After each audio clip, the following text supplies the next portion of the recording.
Right now, you are doing something so extraordinary that no other creature on this planet can fully replicate it. You are processing symbols, turning shapes into meaning, building entire worlds inside your mind using nothing but sound and breath. You call it language, and you have been doing it for so long that it feels as natural as blinking.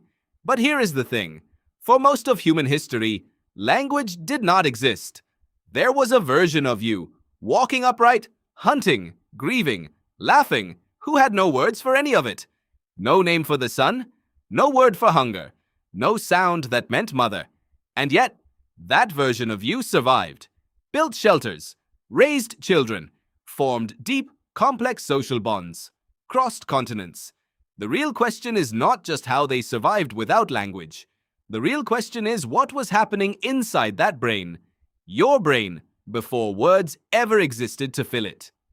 Archaeologist and cognitive scientist Francesco De Rico has spent decades studying what he calls the silent record, the artifacts left behind by early humans before there is any solid evidence of symbolic communication.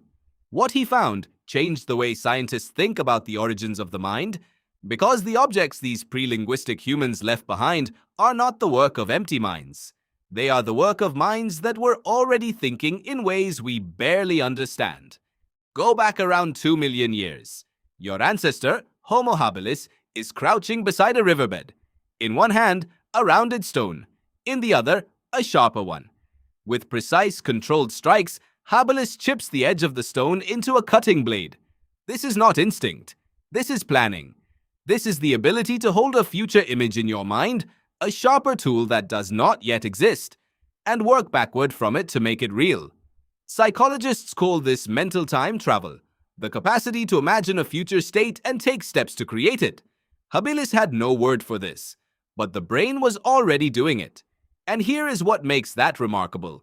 Every time you make a grocery list, every time you save money for something you want, every time you imagine how an argument might go before it happens, you are using that same ancient circuit.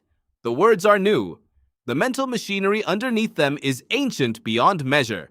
Now go back even further, 3 million years, before Homo habilis. Your ancestor is Australopithecus.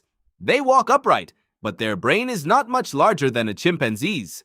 And yet, research by paleoanthropologist Dean Falk suggests that even at this stage, the wiring for social bonding, for reading faces, tracking relationships, understanding intent, was already beginning to develop. Not for language, for something older, for what Falk calls social intelligence. Because before words, the primary technology of the human mind was the face.